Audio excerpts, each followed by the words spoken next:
So, for about 2 weeks before I walked the Camino de Santiago, I thought about one thing: packing. What shirts to bring, what to put in my first aid kit, if I should bring my sleeping bag or leave it at home, how many shirts, whether to bring the extra shirt. No, not the 200 kilometers and how it would test me emotionally or physically, not any of the big stuff that I wrote about in Camino Confessions Part 1 and 2 over on Substack. I thought about packing and I thought about shirts. And if you read the Substack that goes with this video, my Camino Confessions 3, you know how I prepared, what I packed, what I didn't, what shoes I wore, and what I probably wouldn't do again. And the stuff that 6 years of inner work prepared me for. And I'm not going to retell that here because in this video, I want to talk about the parts of us that plan, the parts of us that want to get ahead, the parts of us that organize, that are these overactive, hyper vigilant overthinkers wanting to do, micromanage to a detriment. And for me, while I was, obsessing over packing, this part of me isn't the problem. None of these parts are. And our entire society is running on parts exactly like her. So today we are talking about manager parts. I'm Andrea, a high capacity coach for women who give a shit, and I use IFS or internal family systems to help women like us build the self trust and capacity to hold our next big thing. And if parts language is new to you, stick around because I'm about to make it really real and manageable. So here's what I want you to get by the end of our time together today. That part of you that stresses about being prepared, about making sure she's doing the right thing, doing it all, the one that plans and optimizes and making sure everybody's okay, and the color coding and lying awake, running the list. That part is not your enemy. She's a manager, probably one of the most loyal parts you have, doing her darndest not to let you down. And so the question is never, how do we get rid of her?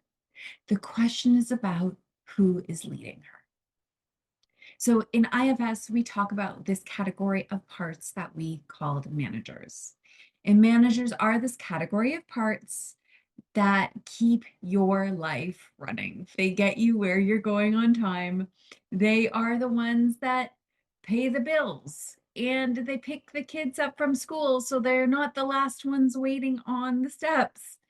They are our proactive problem solvers, keeping us ahead of the game so we aren't putting out unnecessary fires. So these are great parts, and I mean it. Our managers in our system are the reason why we're functioning members of society. So if you've ever been grateful that you had your life together on a hard day, thank your manager parts. We love our managers. They keep us organized, optimized, looking like we know what we're doing. And we hate them for the exact same reason. We hate them when they won't stand down, when the planning turns into anxiety, when we're overprotective and overburdened, and some quiet voice underneath is asking, "Oh, why can't I just relax? Why can't I just go with the flow?" In their extreme role, managers become perfectionistic. They become the optimizer. They become the striver, the ones who run you straight into burnout because a manager on overdrive doesn't know how to stop. Stopping feels dangerous to her, so she keeps going. Now, I always want to be able to tell you the truth as best as I understand it at the time.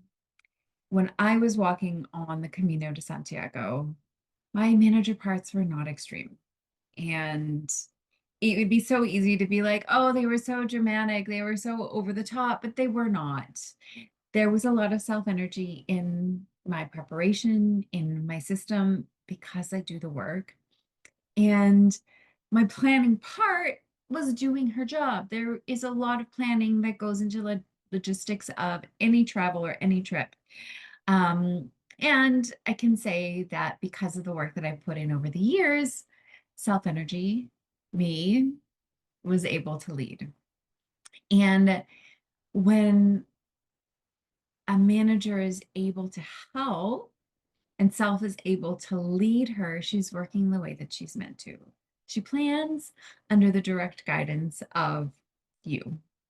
So, I mean, my obsession with packing and my obsession with shirts was only like one funny exception because I was blended with this manager part that just kept thinking about my wardrobe and thinking about what shirts I was going to bring and making sure I had a variety of colors and would I have the right outfits and would I want to wear this or that. And what finally happened was I I heard Jeremy's voice in my head say, "Don't bring the extra shirt."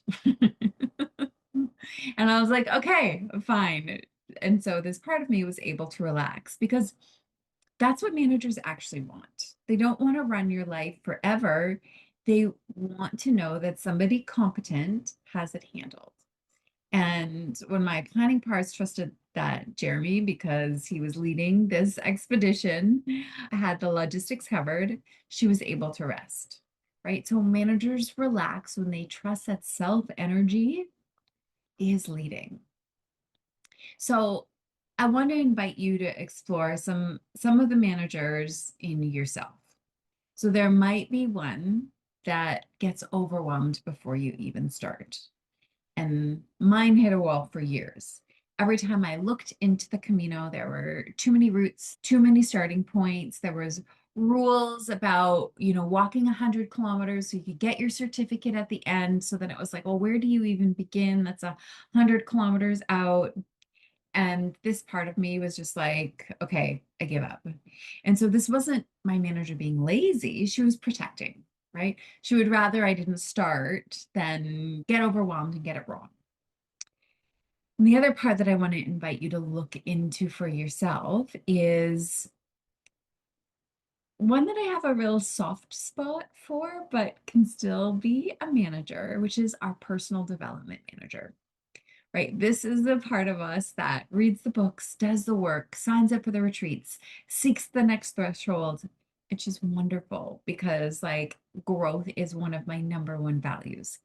And we must watch this one carefully because the personal development manager can turn growth into an endless cycle where you're always working on yourself and never actually living your best life, never actually living. And if you look underneath her, way down at the root, you'll often find an exiled part that believes something might be wrong with you. And so this manager isn't actually managing your growth. She's managing a fear that you are broken or something is wrong with you. And I say this with love because I know this part. But the bigger picture here too is the burden, I'll say, that goes way past our own individual systems of parts. That we have collectively as a whole society enthroned our managers and exiled the vulnerable parts underneath them. We reward productivity, we worship optimization and organization. We treat the manager's values of hustle and output and productivity and having it all together as the right way, as the highest good. And we've pushed the tender, needy human parts so far down that most of us don't even know they're there anymore. And so that's what I want to bring to the table here beyond just packing and shirts and the Camino de Santiago is our manager parts and how important they are. Because when a whole culture is run by blended manager parts, everyone's exhausted and nobody knows why. So here's my invitation. Let's not fire our managers. They are doing their jobs. They are loyal. They love you. Guaranteed they are underappreciated in your system.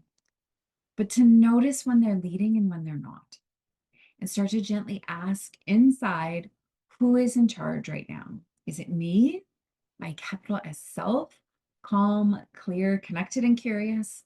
Or is it a manager who is scared and doing her best and could really use me to step in and lead? Okay, so, yes, I used a bag of rice to train my body for the Camino. But the reasons my managers could relax on that trail is that over years and years, I have built the capacity to lead them. And that's the inner work. So, if any of this landed, the place to start is first of all, go read my Substack. I have Camino Confessions 1, 2, and 3 is the one with the logistics. And big love and big thank you to Dr. Jeremy Goldberg at Long Distance Love Bombs for, of course, my Camino adventure. And of course, for the voice in my head that told me, don't bring the extra shirt.